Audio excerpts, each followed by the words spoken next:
Hey everyone, it's Natalie, also known as Knitty Natty. I cannot wait to share with you all of the details on my two Rhinebeck sweaters.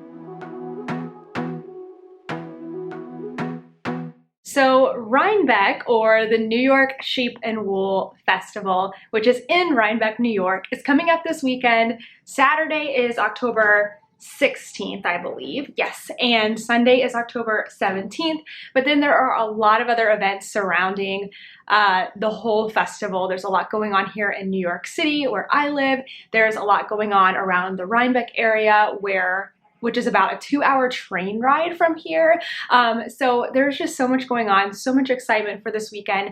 And last year, Rhinebeck did not happen in person, so it's doubly exciting that it's happening this year. I'm sure it will be different, but this is going to be my first time. So I am super excited to get to go and experience the whole weekend for the first time. So real quickly, my schedule, in case you want to come say hi to me, which I really would love for you to do if you see me out and about this weekend.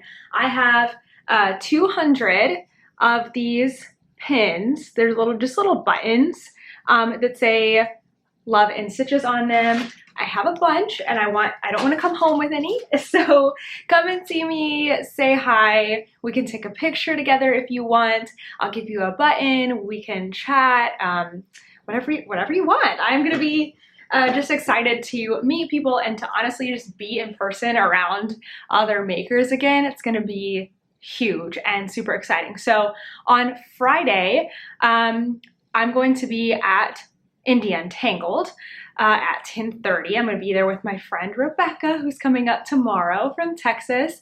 And then on Saturday, I will be at the festival at Rhinebeck all day long, also with Rebecca. Saturday, my plan is really just to take it all in. I have nothing scheduled, just see what's going on, shop, obviously, eat some food, just, not have any distractions of filming, recording, anything. I'm just there to have fun. But on Sunday, I am gonna be going back by myself. And so I am gonna be doing lots of things that day. I'm gonna try, I don't know why I'm saying try. I'm going to film a vlog for everyone who can't make it to Rhinebeck, which is gonna be the majority of people because it is difficult to get off to New York to go to a show. So I'm gonna be filming a vlog to post sometime next week. And then I'm going to be doing something with my membership. We're gonna try to do something live, like a little Zoom. And if you're there in person on Sunday at 2 o'clock, I am gonna be hosting a meetup on the hill. There's nothing in particular that we're doing. I will just be there at 2 o'clock. If you want to come say hi, and again, hopefully I'll have some buttons, or maybe I will have gotten rid of most of them by then, but if not, I'm going to be handing out more buttons and just saying hi to everybody. So that's my big plan for the weekend. And of course, this includes sweaters. So a little bit of the origin story on the Rhinebeck sweater, at least to my knowledge, is that this was kind of started by Stephanie Pearl McPhee, who is the yarn harlot. She's the first person ever on social media that I remember reading. She had a blog that has been going for many, many years. She still has the blog. And this was kind of before Instagram and YouTube.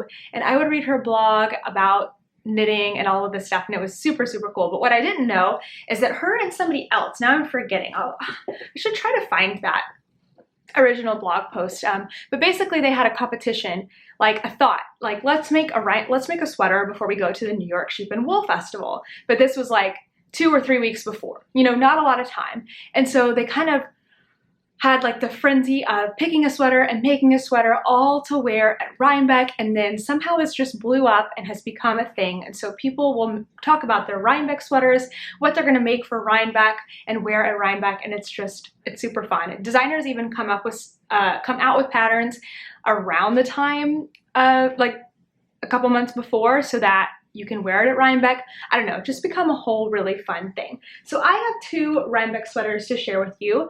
I'm not really sure what I'm gonna wear on Friday since I'm going for 3 days, but I do know what I'm wearing on Saturday with my friend Rebecca. So let's show Rhinebeck sweater number 1. So this sweater Dun, da, da, da. Oh, it looks so good blocked. Oh my gosh, I'm so in love with it. This is Lume by Sari Nordland, and it is not 100% finished yet, but I'll talk about that in a moment. So real quickly, the pattern will be linked down below. The yarns that I used are also linked in my pattern, but they are both Blue Sky wool stock. Wool stock comes in 150 gram or 50 gram quantities. So I was able, well, I got 2 150 gram balls of cast iron, which is my main color. And then I also got 2 50 gram balls of quartz crystal, which is my pink, my color work. And it wasn't enough. So there you go. It was not quite enough. I don't know if I did the math wrong or my gauge just ended up bigger or what, but I did not have enough yarn, but no worries. There is going to be, it's going to be fine, basically. So this is a sweater worked from the neck down. It has a folded hem, so you get that really nice finished look. The only modification I made is that I made 2 modifications. I went ahead and folded over my hem and knit it together as I was making the neck so that I didn't have to go back later and sew it down. And I made the stockinette part of the arms a little bit shorter. And those are the only modifications I made. There's an option to do short rows. I don't know if you can see, the back is slightly longer than the front. I did do those short rows because this is a little bit short. So let me just get this thing on here so I can show you how it looks. Gotta be careful with the floats. So this is a big, pretty oversized sweater with a little mock turtleneck. It is probably gonna be too warm. It's a little bit tighter fitting here for me, for my size. Because I went by bust and not by hips, which I've talked about before. I have a big difference. The arms are pretty long. I probably could have gone shorter on the arms. They're very like 70s looking. Honestly, I definitely should have gone shorter on the arms and I probably wouldn't have run out here. But so, okay, this is what happened. I ran out of yarn and Rebecca, who is coming up, she's also knit this sweater. And so she used the same main color, or basically, essentially I used the same main color as her. I picked the same one and we have different contrast colors. And so she is going to bring what she has left over and I will finish this tomorrow. But a lot of you gave me a great suggestion that I shouldn't wait to block this sweater. So I have woven in all the ends except for this one here. I've woven in all the ends. I've blocked it. So when I finish knitting the sleeve, which I don't have too much more to do, I have basically another color chart and then the ribbing. I can just kind of like wet block that part and the sweater will already be done, which is good because this took like 2 days to dry. So anyway, it's not my favorite fit ever. I will be perfectly honest. Like, I'm not a huge fan of how far down the color work goes because there's my armpit here. I could have used a lot shorter. I would have liked a little more room here, but I do like that there's short rows. And then the sleeves are really big. It's kind of interesting to me that the stitch count for all of the sizes is the same for the bottom part of the sleeve, and I think that's for the colorwork chart, which I'm really glad I did the colorwork chart. It's so pretty, but it's not my favorite. At the end of the day, I'm really happy that I did knit this sweater because this is my first colorwork yoke sweater and I would love to make more. I just don't know if this like traditional style is totally me, but oh my gosh, it's pretty gorgeous, right? Colorwork is one of those things, like when you look at it, you're like, wow, did I make that? It's so cool. So anyway, this is one of my Rhinebeck sweaters. If you see me on Saturday, I'm going to be attempting to wear this, even though it's going to be about 70 degrees. So I might be wearing like a dress or shorts or something, and definitely a t-shirt, because I do not like being hot and I will not suffer to wear a sweater. I will carry it or put it around my neck or something. But this is Lume by Sari Nordland. Now I'm going to be at Rhinebeck on Sunday too. So I've got one more sweater, and this one is a cardigan, and I have already thrown away the yarn labels because I talked about this on the podcast. And once I'm done talking about it, I throw away my yarn labels, and I didn't think that I wasn't thinking ahead, like, oh wait, I was going to record this video, I probably would have wanted the labels. So I will just tell you, I have used 2 yarns oh, what is happening? 2 yarns for this held together. A mohair that is Madeline Tosh, and it's called Knitty City Lights. I believe the only place you can get that is at Knitty City here in New York. And then the other yarn is a Miss Babs yarn. She's out of Tennessee. She's gonna be at Rhinebeck.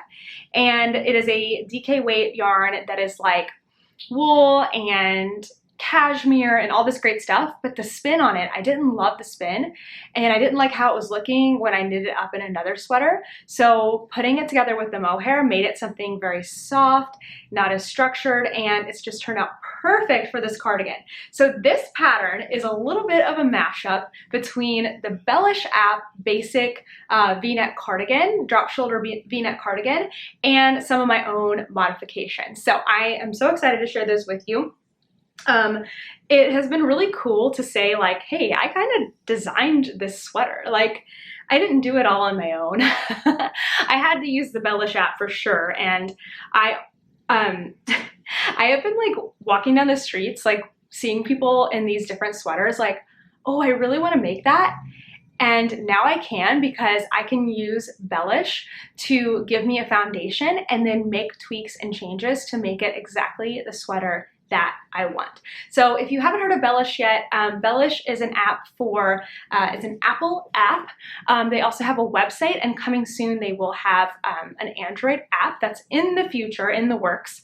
But basically it's an app where you can design your own hats, socks, sweaters, and baby sweaters using their different templates. So they make it really easy. You just open up the app, you go in and you choose, like, first of all, what you're gonna make, so sweater, and then you flip over to like what size and what style, and you get to pick things like the neckline and the sleeve length and then the texture and all of that.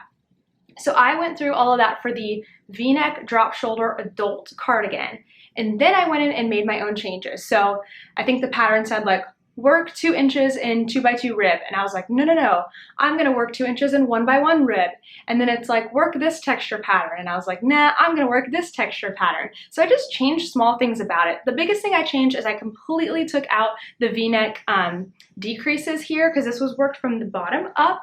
I took those out and I really like how it's fitting, but everything else was mostly the same. I did my own sleeve decreases kind of customized to me, and I really like how that turned out. And all of this is in my Ravelry project page. So if you want to recreate it, you can go and find, go to the Bellish app and find that V-neck drop shoulder cardigan and then apply the changes that I made. And I promise you, it's not as hard as you think it is. So this turned out awesome. Let me back up a little bit.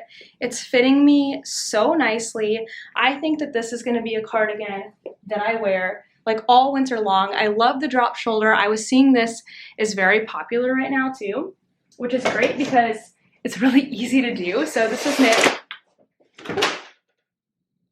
Whoops, sorry. The calendars that are normally on the wall behind me keep deciding to fall, so I had them stacked and now they just fell again.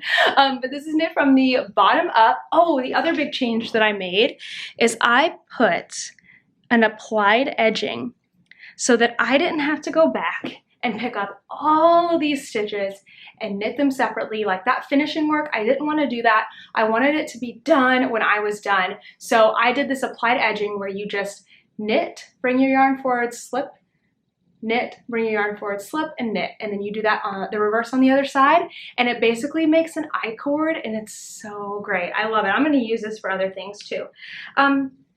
Anyway, so this turned out awesome. I feel like I'm gonna wear this all winter long. So this is called my butter swatch cardigan because when I was talking about it on Instagram, the Instagram captions said butter swatch when I was trying to say you better swatch or I better swatch, and it came out butter swatch, and I just thought that was a cute name. So the butter swatch cardigan is my second Rhinebeck sweater, and if you see me on Sunday, I will be wearing and or carrying this. So to recap, we have Lume and butter swatch, and I could not be more proud of myself, honestly, that I have made 2 sweaters this year. Like, what?